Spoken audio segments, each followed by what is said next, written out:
Hey there, welcome to Convention Stories. I hear we're supposed to talk about conventions and stuff. Yep, come on in. Do you want us to talk about conventions? Of course.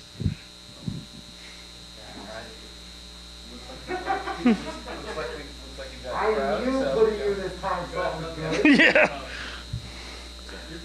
Everything set? All right, welcome to Convention Stories, everyone. All right.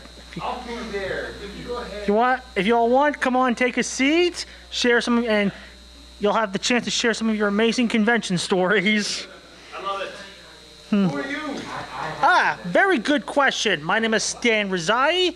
I am the editor of 8-Bit Digi.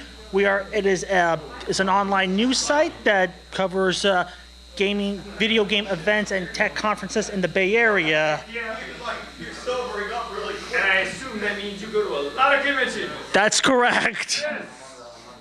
But which means I also got a ton of convention stories. Hold on. I don't think the mic's working. Yeah, everybody's like gonna share donut convention stories. I intentionally told this panel on a late night slot what people was. You are on. Hello? Hello? Last battle for Saturday. Let me try this mic. Do it. Hello? Hello? Much better. Gotta move to this one. Hey, 8-Bit Digi, when's your battle over? Ends at 2:30. 2:30. Got an hour. Yeah, twilight out. Do you want something stronger? What?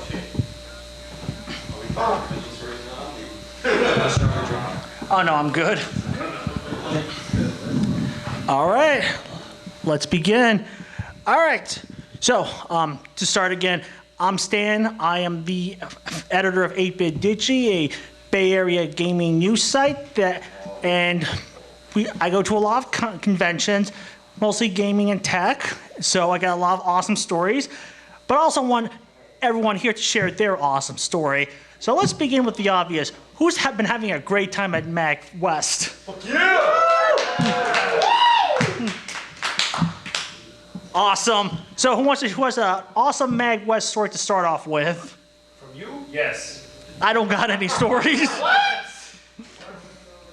I don't have MAGWest stories. I have other stories. Do you have a MAGWest 2019 story? Not the best. Come on. Weird stories, not great stories for MAGWest. Let's start with the weird story. Do you want me to come up there? Oh no, I use that mic over there. Oh.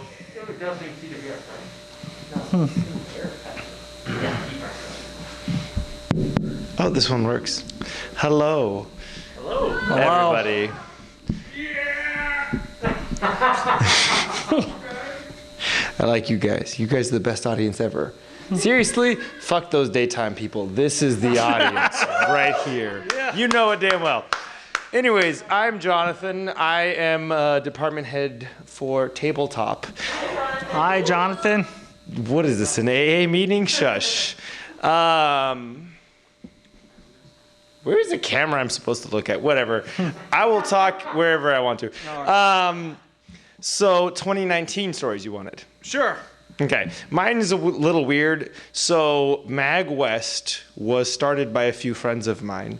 I don't know if any of you know Jose, but he is the one that dragged me into MAGWest with the premise that we love gaming. And I love tabletop gaming probably too much. Very much too much. And so he drags me over and goes, hey, we don't have board games. We need board games. So come fix that. So I lent like 20 board games in 2018 and helped out a little bit, but I was busy. 2019, I came through and helped BarCon. Okay. I miss BarCon. I miss BarCon so much. I wish that we survived, the pandemic a little better, but that's okay. We're still around, just a little background. But 2019, I helped BarCon, and weirdly enough, I show up, I'm like, I'm supposed to have a BarCon badge. They're like, no, you have a staff badge. So why do I have a staff badge? They said, because you donated board games then, and I donated board games again the next in 2019. I was like, oh, that's different.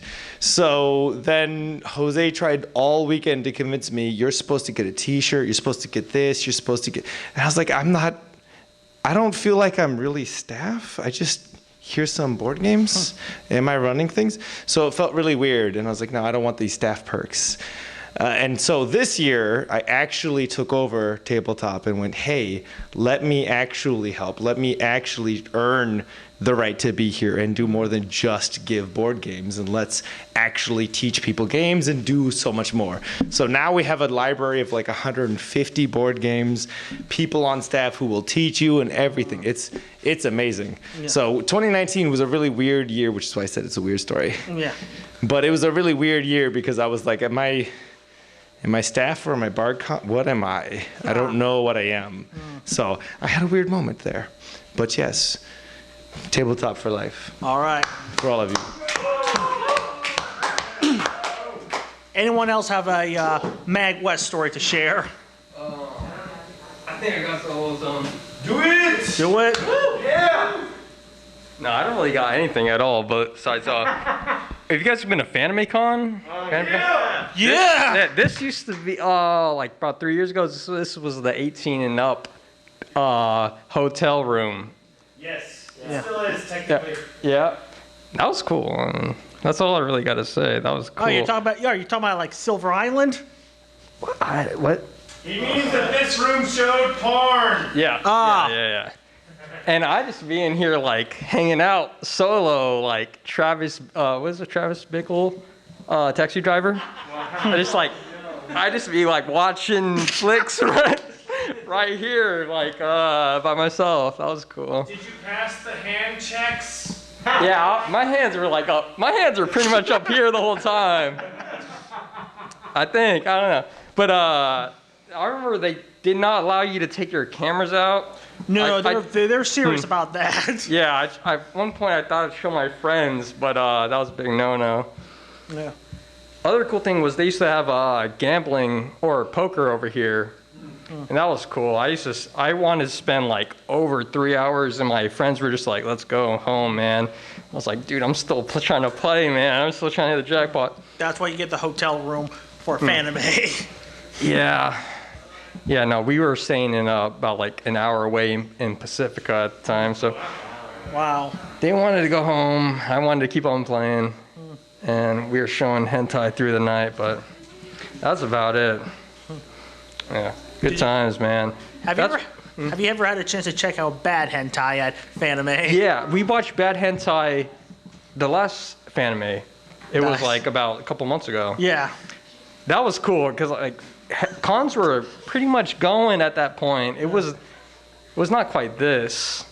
It was a little more emotion, but it was not emotion as much as 3 years ago, where you had to drive into another hotel room just to watch these adult movies. Yeah. Yeah, that was cool, man. Let's bring it back 3 years. I think we're gonna get there soon. Yeah. But not quite now. Maybe next year. That's about it. Awesome. All right. So before I move on, I have one awesome MAGWest story to share.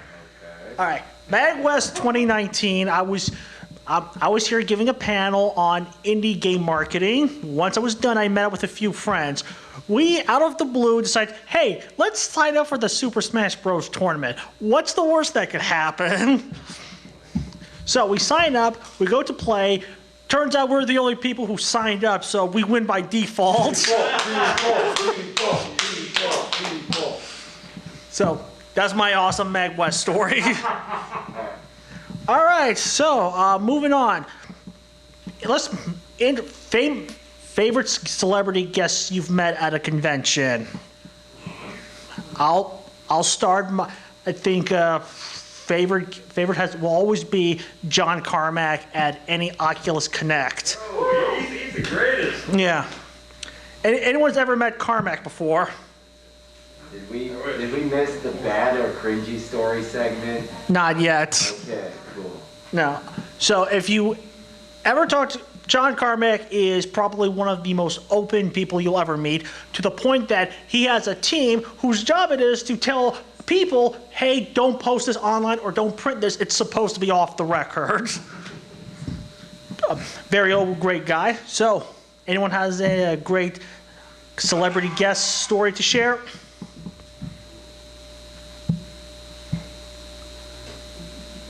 Go ahead.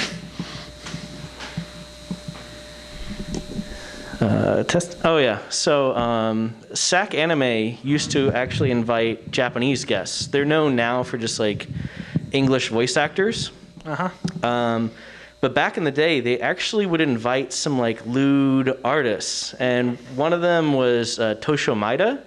He's the guy that did La Blue Girl and Urotsuki Doji. Classics. And he'd just be hanging out in the dealer/artist alley, just like taking commissions from people and stuff. And I go around to cons commissioning artists to draw me like just variants of dick butt, like any style, any character or theme, anything they want. And so I wasn't sure he was going to take my commission. I walk up to him like, hey, I have like a binder of examples that other artists have done. I leaf through it. I'm like, are you up for this commission? Are you interested? And he's like, now this is my cup of tea. And so he takes my commission, and by the end of the weekend, it's like one of the most amazing pieces of art I've ever gotten. Like, this thing is veiny all over. There's like extra dicks coming out of it all over the place. It's flying through the sky. But one of the best parts is like, after he takes the commission, he's like, yes, you have dinner with me. Yes, we drink. And I'm like, hell yeah, we're gonna drink. And so we like hung out and shot the shit just because I went up to him and asked for him to draw me a penis.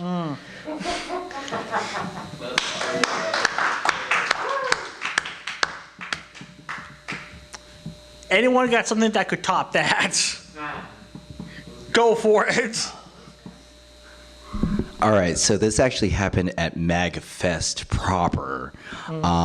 The celebrity encounter didn't happen to me directly, so I get to be like secondary protagonist to the story. like in any good anime where the guy just doesn't do anything. So there's an event at MAGFest proper called MAGVersus, which is their version of Nick Arcade. Y'all remember Nick Arcade? Yeah, so this was so like Nick Arcade, they got the Nick Arcade host to do it. Phil Moore. And it was the MAGFest celebrity edition of MAGVersus. So they had two teams. One had Professor Shy Guy, and the other team had Xavier Woods. And they were drawing members for the team, and my fiance got called up to be on stage to team up with Xavier Woods. Wow. And the first thing I did was when she got called up was I took off my CWF hat and I threw it at her. Because if there's going to be a chance where she would be on stage with Xavier Woods, we're going to flaunt our merch. God damn it. Because the only thing more powerful than a celebrity encounter is branding, motherfuckers.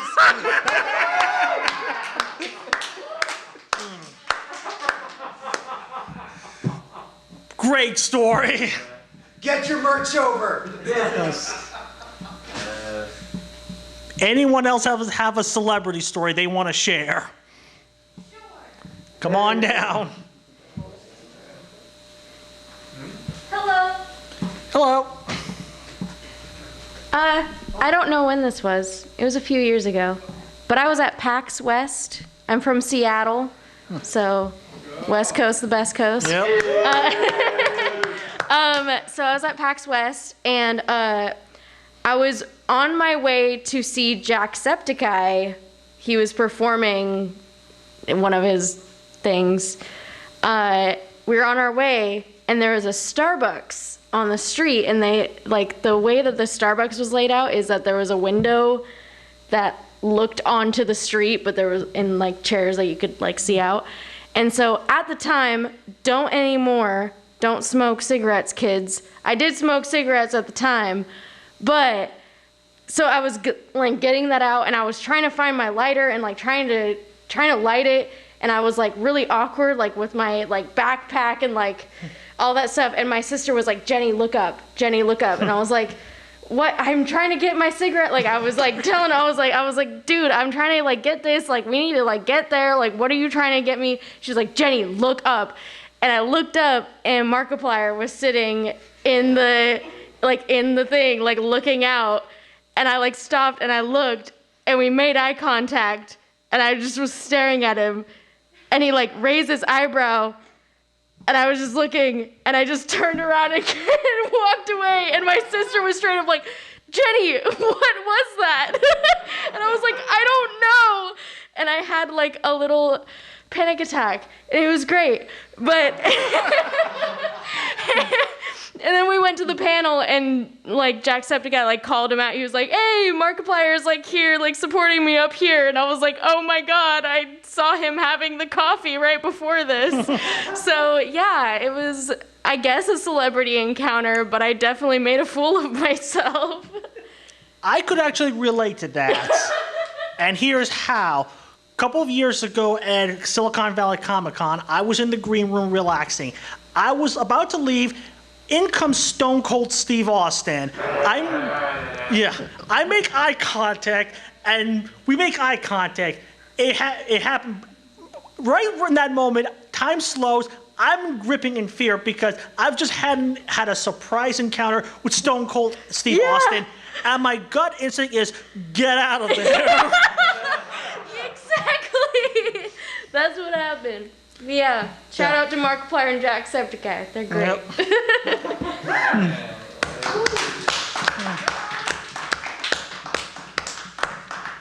Any more celebrity stories? All right. All right. So, I'm not someone who's regularly starstruck by celebrities. If I can see them in the flesh, the magic is gone. They're human. That once you get behind the screen, it's just, oh, okay. But I've had the misfortune of taking a series of cursed selfies with several semi-prominent semi-prominent like YouTubers and things like that, where literally they would be at an event. I would be like, hey, let's grab a selfie. And then like 3 months later, they would be accused of some kind of, or several months later, or in some cases several years later, they would be accused of being essentially a type of sex pest or otherwise have their own kind of like cancellation moment. And so on a brief list, I think a few years ago at Fanime, I met Pro Jared, and literally it's like, hey, we did like an 18+ trivia panel game. Everyone chose lewd names for their usernames, and then 3 months later, accusations of possible inappropriate contact with minors and chat messages like, it reframes having a laugh over everyone's usernames being like dicks for all. It's like, no, please, God, no, not for everyone. 18+ only, please, God. Or in another example, I had a chance to meet Mike Zamont, one of the key developers behind the video game series Skullgirls. Oh, no. And it's like that man almost sank the ship for that particular video game as a result of essentially being a sex pest and a toxic manager. It's just like, oh no. And every now and again when I have to like flip through my camera roll, it's just like, ugh. I haven't yet chosen to delete the photos, but at the same time, I stare at them and they stare back. And that's my story. Also, nobody get your picture taken with this guy. Yeah, at this point, it's like maybe I should not never meet your heroes because you might turn them into a sex pest, or maybe they already were.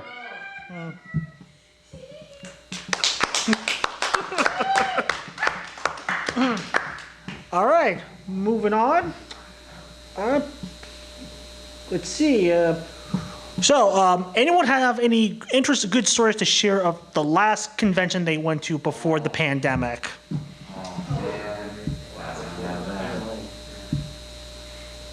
Nobody wants to talk about that? Oh boy. All right.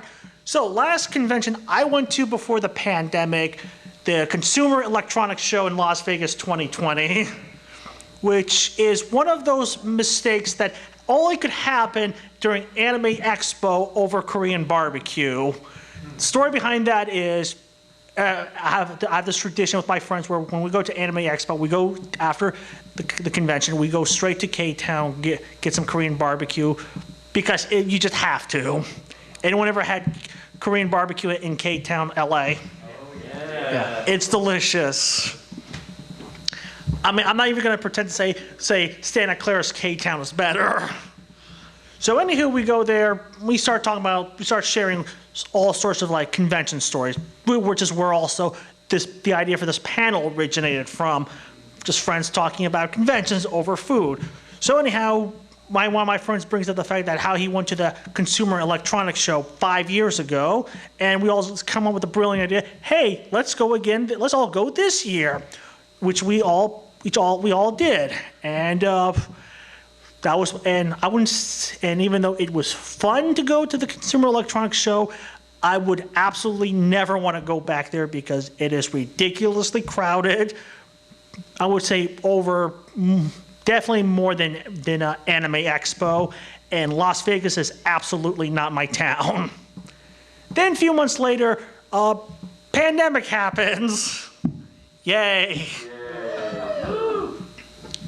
Okay, so let's forget about the pandemic and let's go back to more fun stories. Anyone has a favorite swag they got at a convention? Or you got something at a convention and there's an interesting story behind it. I mean, Dick Butt still has a solid. Yeah, something like dick butts.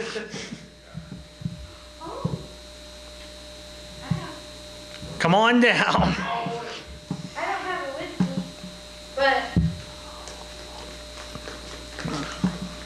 Hi. I grew up playing Legend of Zelda, and so I'm a huge Zelda fan. It makes me happy. And at PAX West, again, Seattle represent. Yeah. It's a purse, and it's like purple and white, and it has like designs, and it's like it's a Twilight Princess purse, and it's literally like my day-to-day purse, and it's amazing, and I love it. And it's like real leather and stuff too, and I got it for like $40. It was amazing. Yeah. Yeah, right? Exactly. I love a good deal. But yeah, so yeah, and I love it. Can I swear? Yes. I'm a merch whore. Actually, I think last night we were discussing, I'm actually a merch slut because a merch whore would be paid for it. Unfortunately, I don't get paid for it. I pay them. So I'm a merch slut. And hey, if you give me something that's Legend of Zelda or really anything video game related, I'll buy it, which is a problem. Yes. But it's fine. Thank you.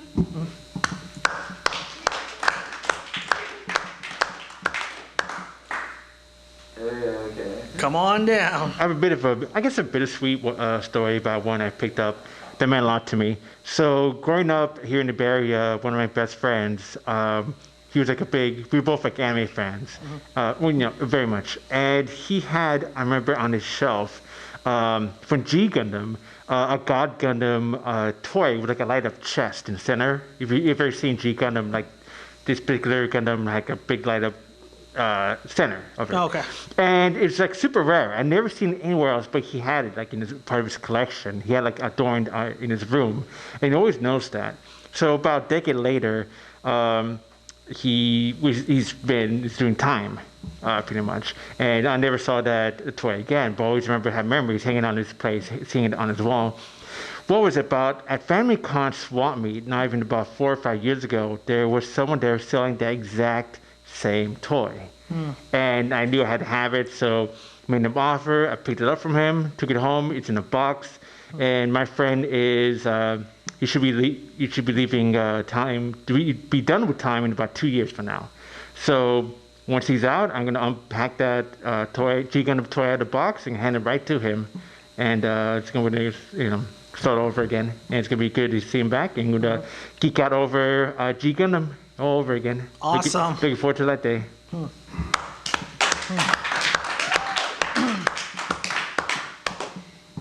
Anyone else has an awesome swag story? Come on down. This is not an awesome swag story. It's more like embarrassing. Like, I'm so drunk at a con and I start interacting for no reason. There's this panel like 3 years back at FanmateCon, and they're doing like a in-depth serial experiments lane like analysis. And I hadn't watched Serious Experiments Lane yet, but I thought I should be involved in this panel for some reason. I don't even know why. And he was like analyzing like the tropes of the series, and I just thought I'd raise my hand for everything that he said. And he was like, so there's like these like electric wires in Lane, like what does that mean? And I was just raising my hand. I was like, well, David Lynch like said there's like a spiritual connection with like electric wires. And he's like, sure, I don't think that has anything to do with this, but let's move on. And then he was like, he moved on. He's like, so Lane like wears this bear suit for like comfort and like I don't know, comfort. And I was like, I think I know what that means. That's to relate to the Shining. There's a scene in The Shining where like this bear like sucks this guy's cock, deleted scene. And I was like, I think it has to do with that. And he was like, all right, let's move on. I don't think it has anything to do with that. And for some reason, I thought I should jump on the mic like I guess I'm doing right now. But that was pretty funny. That was also one of the best panels I had seen. And the guy also hosted a lot of cool panels after that. He did like the Animated Horror, where he hosted his favorite top horror animes. What's his name? Do you remember his name? The horror. The Animated Horror. That was his panel. Oh, you're talking about the host. Yeah. I don't know his name. This guy was cool, man. He had some of the best panels from this last FanmateCon. I can't remember his name. I wish I could shout him out to make him like some big celeb right now, but that guy was pretty cool. But he also was part of a collective of like 5 other guys that hosted this Lane panel that had been archiving Lane since like the 2000s, and they were making websites for Lane since the 2000s, and they were like kind of showing off what they had been doing since then. And yeah, there's some real OGs, but yeah, I was just an asshole in that panel. It was cool though. It was cool. And they gave out some like stickers that I really wish I got, but yeah, that's pretty much it. Awesome.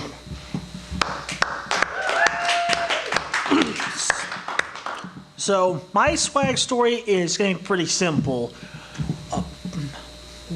At Developers Week SF 2018, I go there for the first time, and none of the swag I get is special, but what makes it an interesting story is I had to make 3 trips to my car just to unload all the free swag I got. Cheap. Love it. Yep. I mean, every table they have like giving out T-shirts, hats, socks. I'm a sucker for socks, okay? If a table's giving me free socks, I'm taking it. Because I got plenty of shirts, but not enough good socks. And then during the happy hour, I'm just walking around the expo floor, mingling with everyone. And of course, a lot of people just want to get rid of all their free swag because they don't want to take it back with them. So I take some more extra free swag, all the cool looking swag. So I come back, and once I'm done, I got a trunk load of free swag. All right, moving on. Let's see. Anyone have a favorite con story they want to share from this year? This year. Because a lot of cons have opened up, and I'm sure we've all been to them, and we all have a great story to share.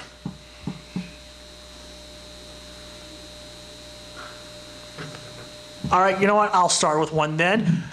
I think my favorite con moment of 2022 has been going to the Gundam VIP party at Anime Expo. So they have this major party at Anime Expo about Gundam. It's invite only. I got invited, of course.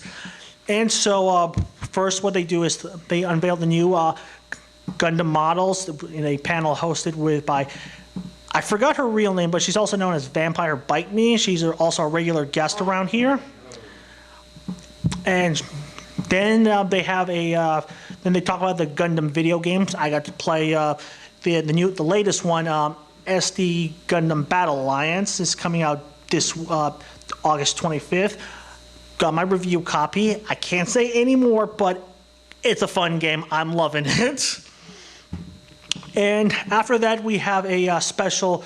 They show a new trailer for The Witch of Mercury, and it's being hosted by the guy who's set to direct the live-action Gundam series. I forgot his Jordan something. He has a ridiculously long last name, but he also directed Kong Skull Island.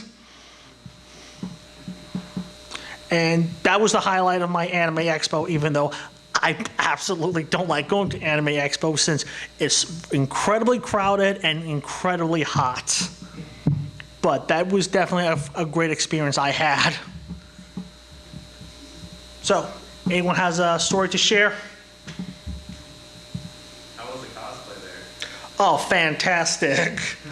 I mean, that and Fanime, you're going to have the best cosplay scene. Amen. Yep. People go out of their way just to make the best cosplay possible.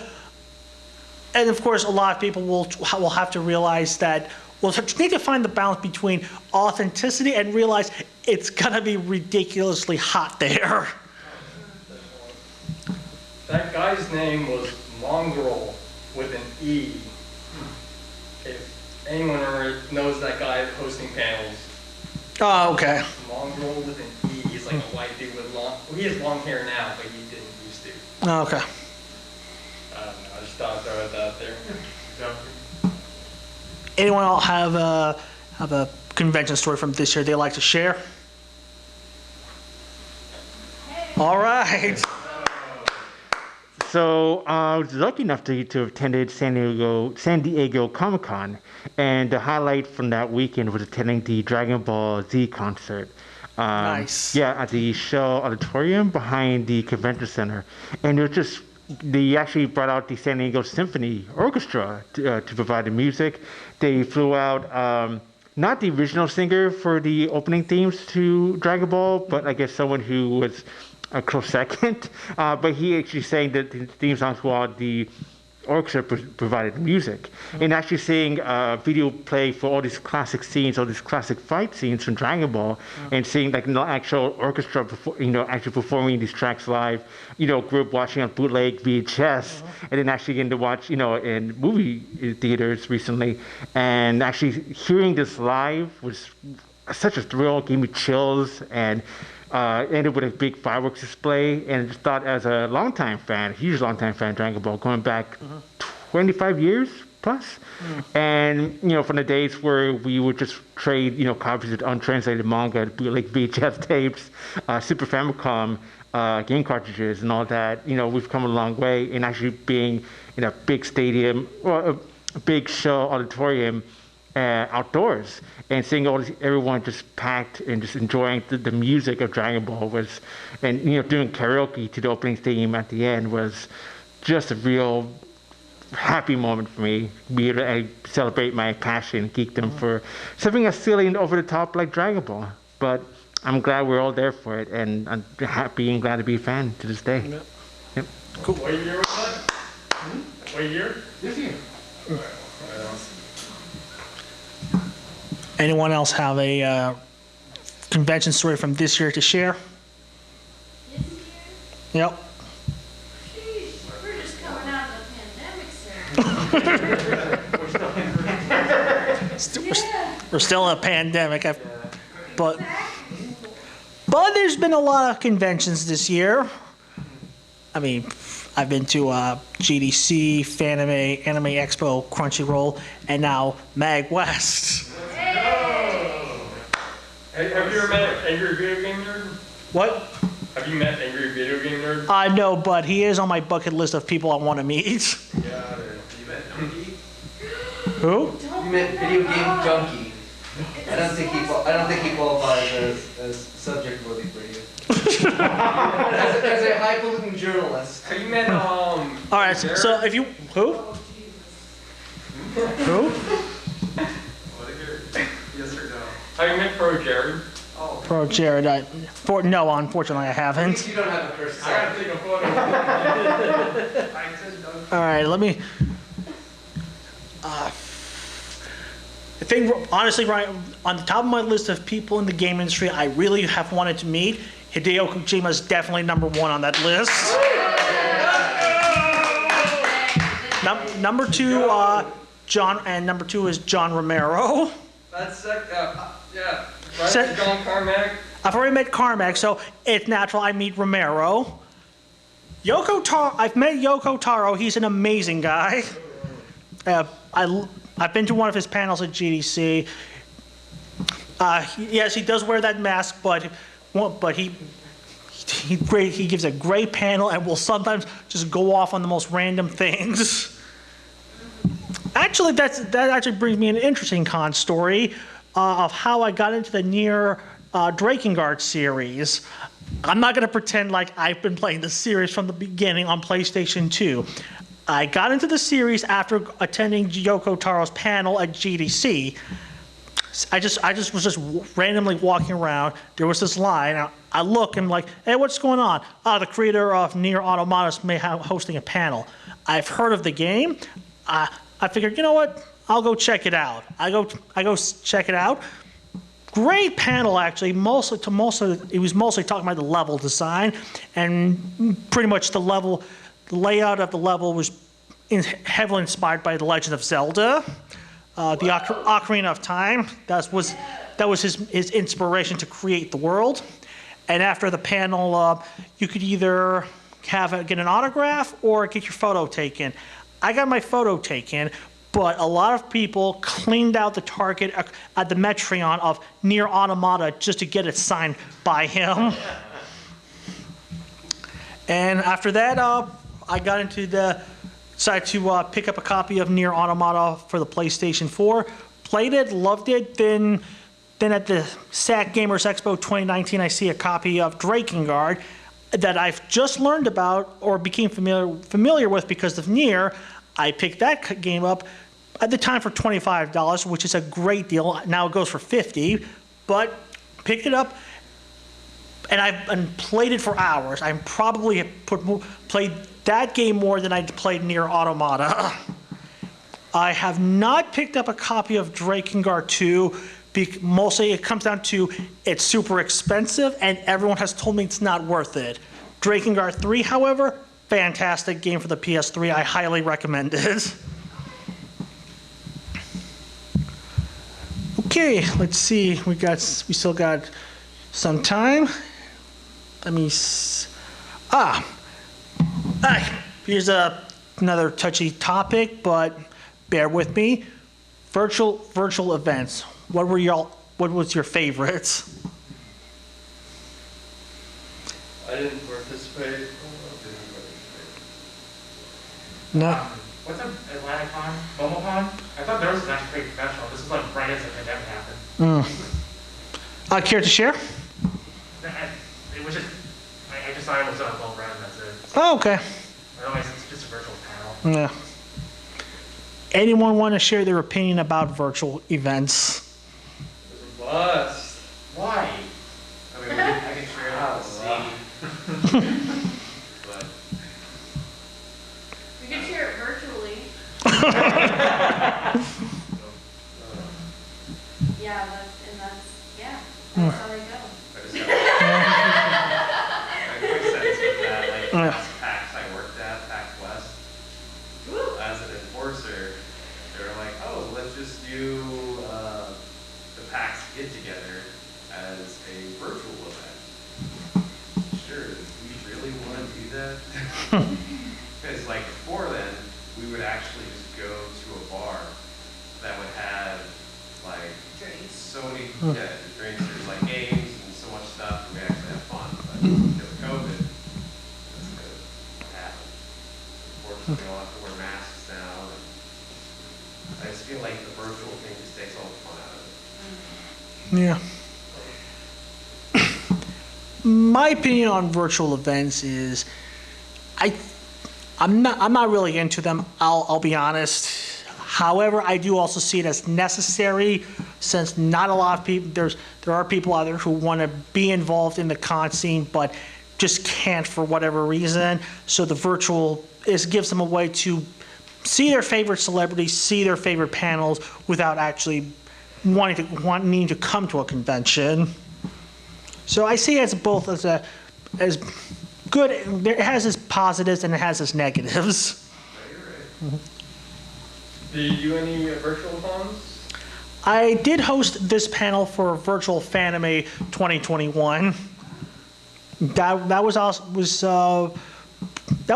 pretty interactive panel. Same concept as this, only actually I was under the impression that people everyone got to share their interesting stories by typing it in, and I just read them, and it was a pretty fun panel. Just knowing that the Fanime community was still out there. It's too bad it was censored so much. You type in like anything like near to be a bad word in chat, and they'd like send you a DM that warning you. You can't say that word. Can't say gosh. I'm gonna guess that probably was a bot, and bots aren't that smart. No, it was a person. I got warned twice. All right, now for something happy. Who wants to talk about the first con they went to? All right. Come on down. All right, so let's kind of intertwine with some of your other stuff as well. So my first con was in MAGWest. All right. I still am a huge League of Legends fan, but this was back probably season 3 League of Legends, back when they actually had the playoffs there. And tying back to your other stuff, the swag, just us waiting in line, they were just giving us like Riot skins left and right. It was just so much fun to watch the pros play. Double Lift just literally sitting on the ground on his phone.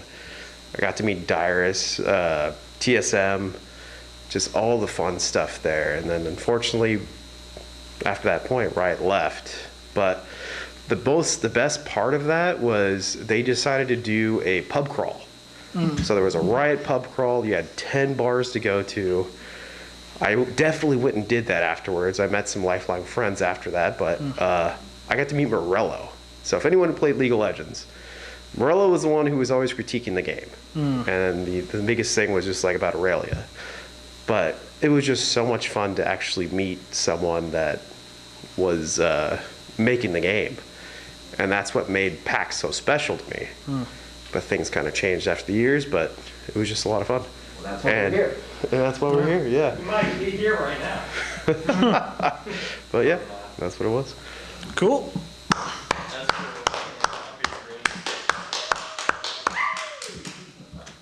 Anyone have a first con story they want to share? So you talk about any convention or? This is your first convention you ever attended. Oh gosh, probably the early 90s. It was a science fiction convention here in San Jose, in fact. Oh. And one of the guests I recall was Jim Doohan, who played Scotty in the original Star Trek. So I was like starstruck seeing an actor for Star Trek there. My first anime convention was FanmeCon 1996. And that really blew me away, and that cemented my future as an anime fan, to be sure. Yeah, those are like the first ones I can clearly recall. My first like convention proper, and then my first anime convention. It's been all uphill from there. Awesome.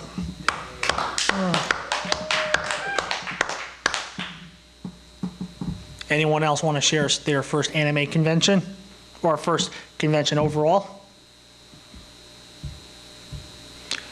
Well, might as well share mine. Mine would be the I want to say WonderCon 2011, in the last one they had in San Francisco. So the story behind that was a friend of mine, I've never been to one, so my friend buys me a pass just for Saturday. And so this is the funny part of the story is that literally at 6 a.m. in the morning, he texts me, tells me he can't make it because he just got called into work. So I'm gonna go to my first convention by myself, having no idea what to do. But I had a great time, so it wasn't really that bad. I just wish I had my friend with me. So I go there, get my pass, and I'm just walking around. I have no idea where to go, what to do. It's literally my first con. But I didn't get to meet Richard Kiel. He played Jaws in the 007 movies. Great guy. And also had a nice little chat, a little conversation with the actor who played the soup Nazi on Seinfeld. Turns out he had the same cell phone as me at the time, and we just started talking about how great our cell phones are. I'd say I walked away with some free swag, like 1 or 2 free comic books, a poster, some pins. Again, I had no idea what I was doing the whole time, but I had a great time, met some cosplayers, and really inspired me to want to get into cosplaying. Okay, well, looks like we got 10 minutes. So, you guys want to talk about what cons you want to go to next this year, or do you have a offbeat, crazy, or weird story you want to share? Go. I got a weird one. All right, weird story time. So this was at least, I want to say 10 years ago. Like, who here remembers Death Note? And when Death Note was really popular. Yeah. So I was at Fanime, and I was at y'all remember the McDonald's near the Fanime? Yes. The one that you walk past it because you wanted to get to the Jack in the Box?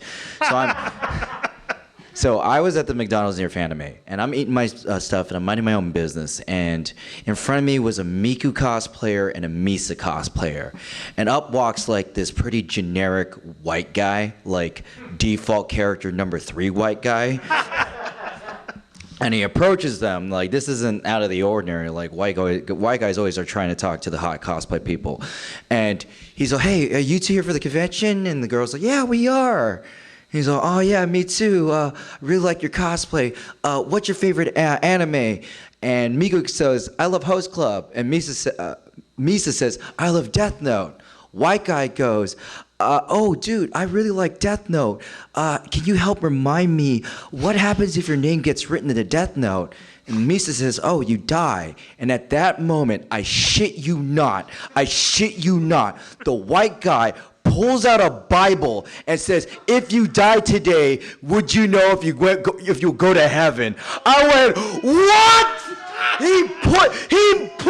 He used the anime. He used the Death Note anime to pitch the Bible. Wow. This guy, like, what? Go to his church. Go to his church for that. Literally.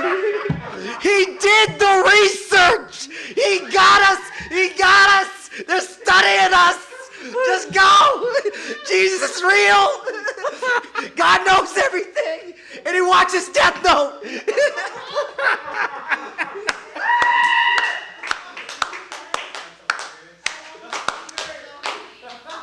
That's why I love hosting this panel.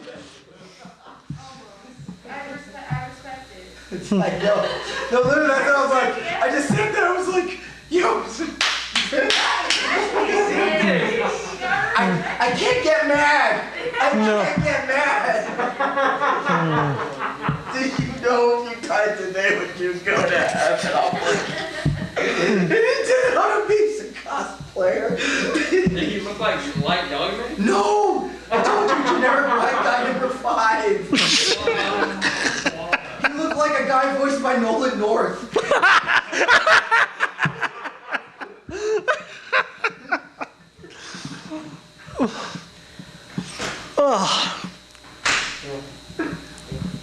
Anyone else has a wild or weird convention story they want to share?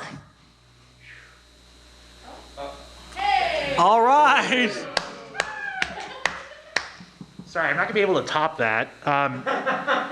So at the very last San Francisco Comic-Con, this was like right after Infinity War. I was carrying around a sign that says Thanos did nothing wrong, and I had like I didn't read the guest list. It was like a clusterfuck because it had like that tiny ass ballroom for all the guests, and like people were like waiting in line for like fucking 5 hours. So I'm just walking the con line. I'm just holding the sign up. And then this guy at the table is like staring at me with the widest smile on his face. It's Jim Starlin, the guy who created Thanos. Oh God, sorry. That was like the best one of my life. I had no idea that he was there. So It happens, but that's a good story. he signed in everything. I had with me, but. So I was at this last FanimeCon. And it was a dead quiet night. It was just me and my cousin, same cousin that you can see over there.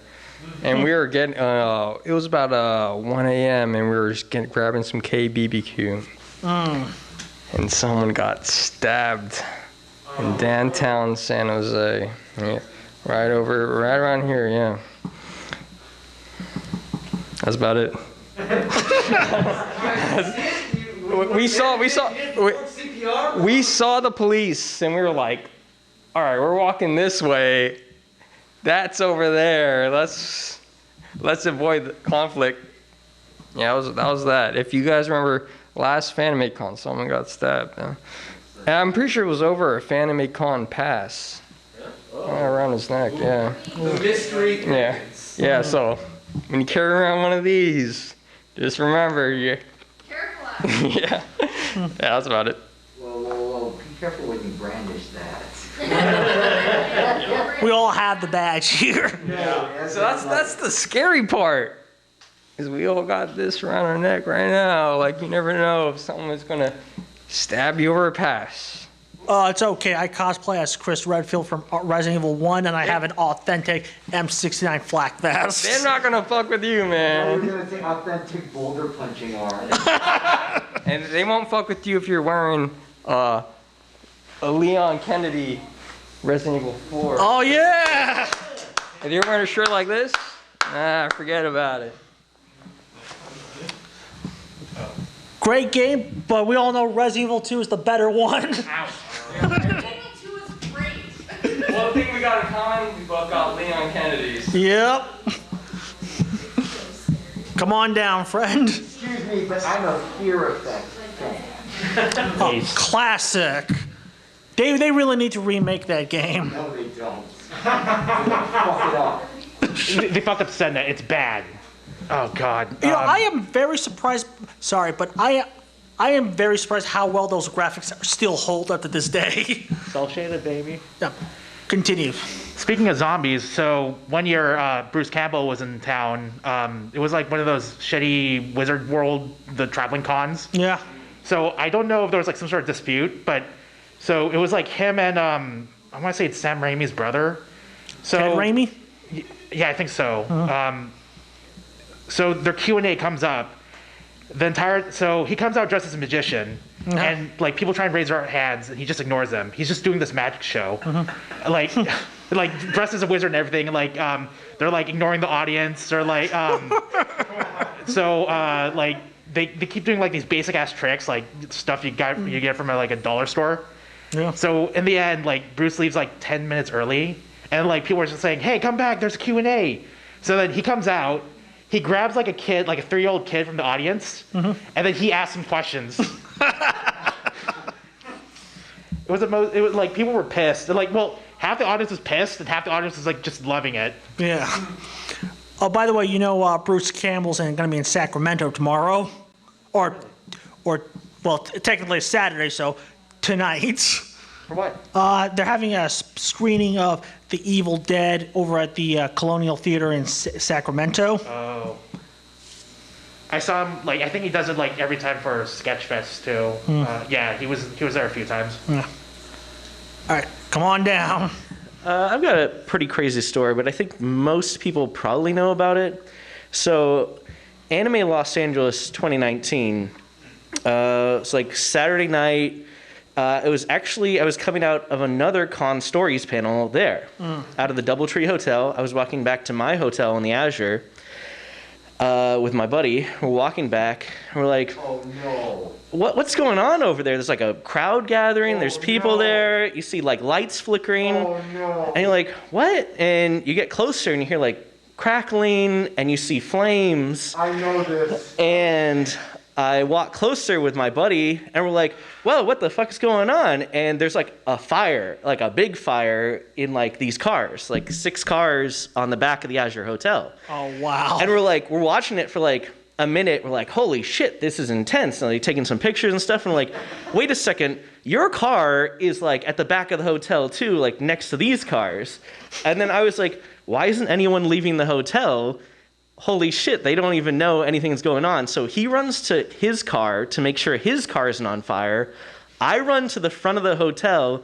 I run straight in the lobby, and I'm like yelling at the guy operating the front desk, there's a fucking fire outside. Dude, what the fuck? And it's like this old ass motherfucker. He looks like a fucking crypt keeper operating the 2 a.m. shift at the Azure Hotel. And he's like, what?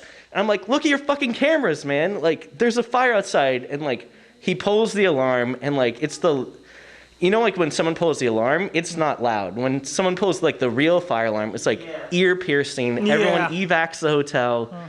We're like cast out the rest of the night. We end up like crashing the other hotels and having parties in them the rest of the night. But it ends up that it was like this obsessed freak in this like Power Rangers cosplay group who was obsessed with this girl who wouldn't go out with him. So he doused gasoline over her car. And when you douse gasoline over someone's car, it doesn't just sit on their car, it flows down the way. Yeah. So when he lit that car on fire, it lit all of the other cars in a row on fire. Wow. Yeah, that's like the most intense I've got. That's pretty goddamn intense. Yeah, a bunch of people couldn't even get home the next day. Jesus. Related to that, so this is actually my boss, because Phoenix Comic Con is super, like Aramark runs all these fucking cons. So she was over in Phoenix Comic Con. It's also Power Rangers related. Fuck, like we had a bunch of people, like next Fanime, we had a bunch of people like coming over from Phoenix, and we're asking like why, because and they said Phoenix Con sucks now. So I checked Tumblr, and fucking there's like this giant line of people just waiting, and they're getting all the props and weapons taken away. The day before, a guy who convinced himself that the Green Ranger, his actor was like, Yes, I heard about that story. yeah, like there's footage and everything, and he's like, Called himself the Punisher. yeah, and then he brought like loaded weapons, and like they thought it was just props. They told him to go over to security to peace bond it. He ignores them. Like the only reason why they caught him is because one of these people who like run those nerd bands who always play at cons. She noticed his messages getting worse and worse, and like how he's gonna kill people. That's the only reason why they caught him. It was fucked up. And then I talked to my boss like when she gets back, and she's like, you know, I almost didn't want to go, and I thought something like that was gonna happen. Fuck. Yeah. Yeah, I remember that. I think as soon as when that happened, a lot of cons kind of beefed up their security. Yeah. HydroCon actually had 2 Santa Clara cops standing by it in the dealer's hall. Crunchyroll Expo put in metal detectors. Yeah. It kind of like, it was a scare. I know a lot of people were scared, and a lot of the cons acted. Some acted appropriately. Others, like Phoenix Con, I've heard that they took security way out of control after that, to the point that other dealers didn't want to go there. Yeah. I probably heard like 5 of these stories at Anime Expo alone. Yeah. No, like a lot of people who went to Phoenix Comic Con, they went to Fanime after that, because like they didn't want to deal with security after Yeah. that. Okay, let's see. Oh wow, it's 2:32. Can we keep going, or do we have to clear the room? Get the fuck out. For all intents and purposes, the best thing I should say is you should clear the room, that way we get it closed, but there's nothing stopping you from talking in the hallway. All right. Okay. Welcome. Thank you for coming to Convention Stories. If you want to talk more about conventions, let's go outside.